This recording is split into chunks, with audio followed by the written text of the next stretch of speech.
So now we're going to look at the cough Imagimob Ready Model.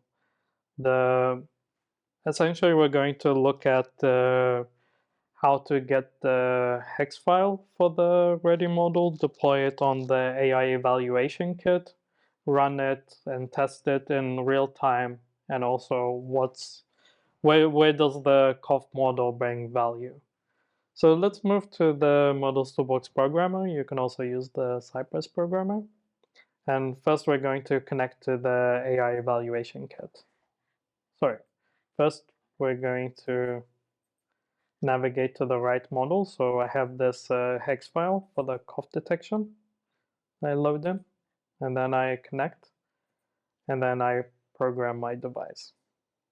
And now I'm going to navigate to terminal. So I've connected to the device, and I can see that it's running the Imagimob Ready Model cough code example. So this is essentially the code example that's running the cough Ready Model.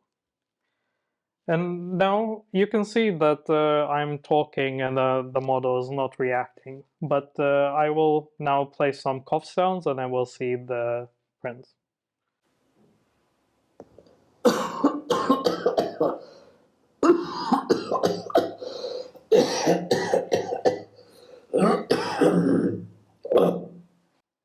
So we can see on the terminal that multiple coughs were detected. Essentially, the model is continuously doing predictions, and it's detecting the coughs.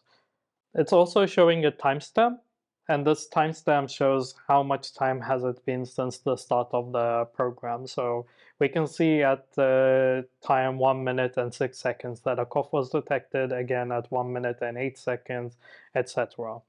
There is also the dot, which kind of represents a heartbeat, and this is running every 10 predictions. So this helps you to essentially know that the device is still alive.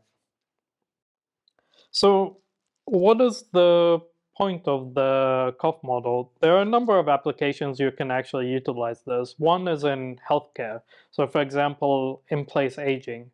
You can have the cough detection inside of an elderly person's home and actually detect if their health is deteriorating and do proactive care. So if a person is getting sick, you can automatically detect that. You can send a nurse, the nurse can check on them and make sure that they are fine. The alternative is that you wait until they report the issue, but maybe they're a bit reluctant, a bit hesitant, and their health deteriorates much more than otherwise. Another alternative is in the case of HVAC systems and air conditioning and things like that. If you detect that a person's coughing, you can turn up the humidity and soothe their environment. So those are just some of the possibilities that you can do with these ready models. In the end, all you need to do is take your microphone data, put it into the model, and then do some functions based on the output. So if you detect a cough, do something. And this can add value to your products.